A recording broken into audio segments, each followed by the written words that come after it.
Kepada rekan-rekan sedharma, terimalah salam dalam Dhamma, Sotihotu, Namo Buddhaya. Perkenalkan, nama saya Canda Vedala Putra dengan NPM 2141021 dari kelas 1 BUPA. Hari ini saya akan menjelaskan tentang meditasi dan bagaimana praktek bermeditasi. Pertama, kita harus mengetahui apa itu meditasi. Meditasi adalah cara melatih diri untuk memusatkan pikiran yang bertujuan untuk memperoleh ketenangan dalam diri kita untuk mencapai tujuan tertinggi, yaitu Nibbana, yang merupakan tujuan akhir dari semua umat Buddha. Ada dua jenis meditasi yang populer. Yang pertama ialah meditasi Anapanasati. Anapanasati adalah meditasi yang berfokus pada pernafasan. Kita harus memperhatikan setiap keluar masuk nafas dari dalam tubuh kita. Dalam menjalankan meditasi ini, tidak hanya fokus kepada pernafasan, kita juga fokus terhadap bagaimana tubuh kita bereaksi terhadap nafas yang kita tarik dan keluarkan dari tubuh kita tersebut. Kemudian ada meditasi cinta kasih atau metta bhavana, yaitu meditasi yang berfokus terhadap objek cinta kasih atau metta.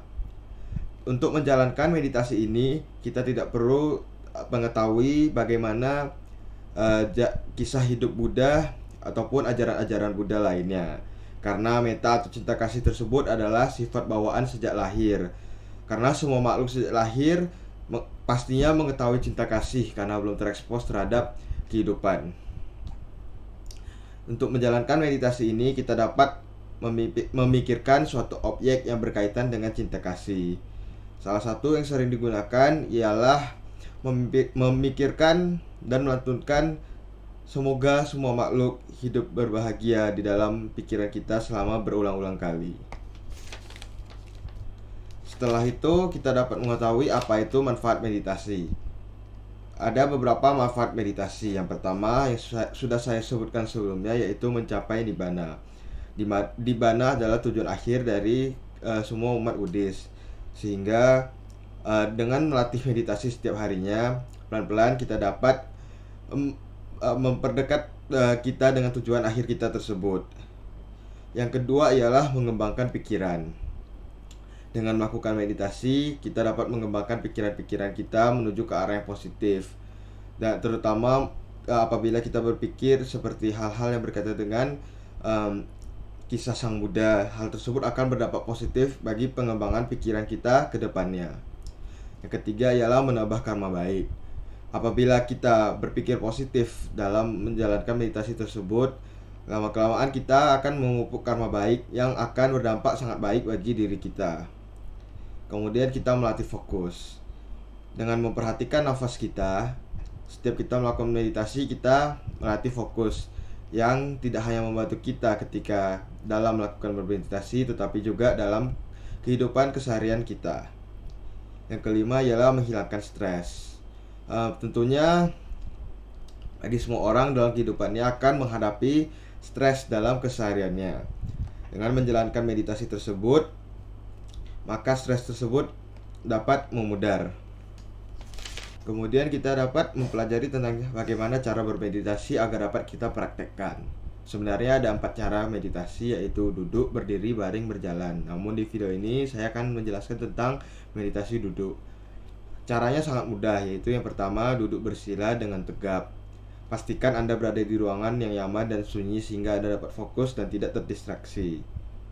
Kemudian Anda membentuk tangan seperti berbentuk bunga teratai dan letakkan di depan perut Anda. Kemudian kunci utamanya yaitu relax. Setelah hal-hal tersebut dipersiapkan, maka Anda dapat memilih cara meditasi yang akan Anda lakukan dan fokus terhadap metode yang Anda pilih tersebut. Kemudian saya akan menjelaskan tentang pengalaman meditasi saya. Pertama, saya melakukan meditasi Anapanasati pada tanggal 9, 11, dan 13 November. Meditasi Anapanasati ini sebenarnya cukuplah sulit. Awalnya saya sangat susah dan sulit fokus terhadap pernafasan yang keluar dan masuk dari tubuh saya. Lama-kelamaan saya sudah mulai dapat fokus dengan pernafasan tersebut. Namun karena meditasi ini cukuplah sulit dan saya jarang melatih meditasi, saya masih sering terganggu dan tidak dapat fokus terhadap pernafasan saya tersebut. Kemudian meditasi cinta kasih atau metta bhavana saya laksanakan pada tanggal 8, 10, dan 12 November. Sama seperti meditasi anapanasati, awalnya susah fokus karena kita harus memancarkan pikiran tentang cinta kasih tersebut selama berulang-ulang di dalam pikiran kita. Namun karena seperti yang sudah saya sebutkan sebelumnya bahwa dasarnya setiap orang memiliki metta di dalam dirinya, lama-kelamaan kita dapat fokus terhadap pikiran cinta kasih tersebut dengan mengulang kata semoga semua makhluk hidup berbahagia. Kita dapat mengulang kata-kata tersebut di dalam pikiran kita selama beberapa menit, dan kita akan memancarkan cinta kasih kita tersebut. Meditasi sebenarnya sangatlah mudah. Namun agar kita terbiasa dengan meditasi tersebut, kita harus sering berlatih secara rutin. Setelah kita bermeditasi secara rutin, maka kita akan merasakan efeknya, baik secara langsung maupun efek yang akan kita rasakan ke depannya.